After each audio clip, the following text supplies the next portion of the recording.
Hello, and welcome to my review of Super Gachapon World SD Gundam X, or something along those lines. I'm Fukui Drew, and this is 5 Minutes with the Family. This title, little known in the West, was developed by BEC, which might not be instantly recognizable to you. It's actually short for Bandai Entertainment Company, a joint venture between Bandai and Human. Yes, the human baseball people. Bandai published some of BEC's games, but this one was handled by Yutaka, a company that held many of the distribution rights to the original Famicon's Gundam games.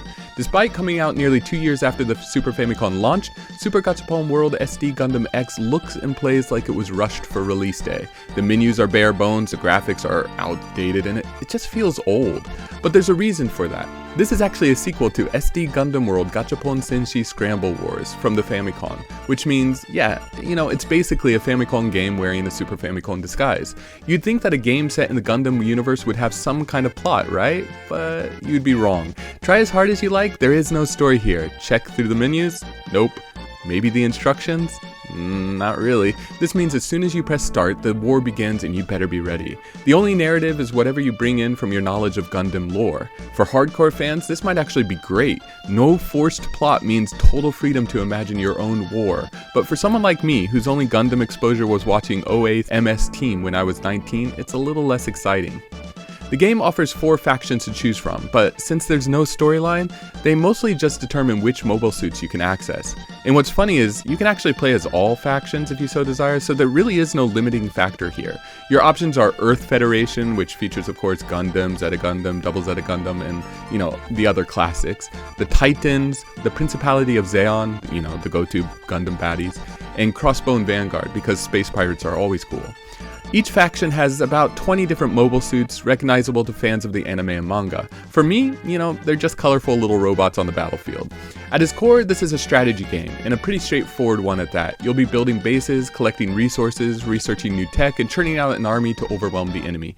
Very standard stuff. But here's the twist. When 2 units engage in battle, you don't just watch a little cutscene or let the game decide who wins. No, instead you will actually take control of a mobile suit and fight in real time. No dice rolls, no random outcomes, just you, your reflexes, and your ability to not get completely destroyed in 5 seconds. Sounds fun, right? Well, it can be, but it can also have some serious drawbacks. First, the difficulty is brutal. The AI does not mess around. Make one mistake and your beloved mobile suit will turn into space debris. Second, the combat is chaotic. Each unit has a long-range, mid-range, and melee attack, usually with a sword. Learning how to use them effectively takes time, and the heat of battle is not exactly the best training ground.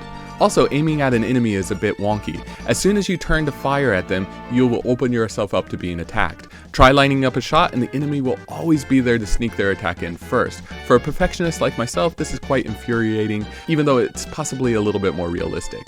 After some painful trial and error though, I stumbled upon a completely ridiculous but weirdly effective strategy. Now, if you smack into an enemy, they'll bounce off you like a pinball. It doesn't hurt either player, but if you have an ally on the other side of the enemy, you can actually trap the enemy in an endless cycle of getting knocked back and forth. All the while you can spam the melee button and kind of chip away at their health. And the best image I can give you for this kind of battle strategy is like giving a bunch of teenagers on bumper cars a sword.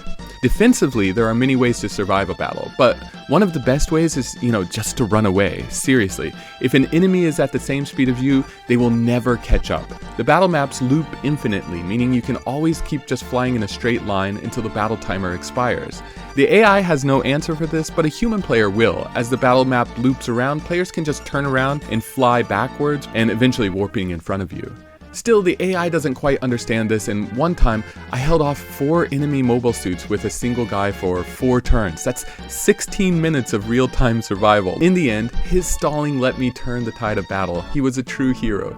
Of course, he eventually died, which I will admit actually made me feel a little bit sad, but this nameless soldier will never be forgotten. Well, mostly because I never knew his name to begin with. When capital ships attack or are attacked, the engagements are automatic, giving you a much needed break. These ships can transport your mobile suits across the map, but they're actually way more useful as mobile artillery platforms. Of course, capital ships can only fire or move on a turn, but if you park them behind your frontline troops, they can keep pelting the enemy, whittling away their health. It's a little cheap, but hey, if the AI wanted to win, it should have learned how to counter long-range sniping.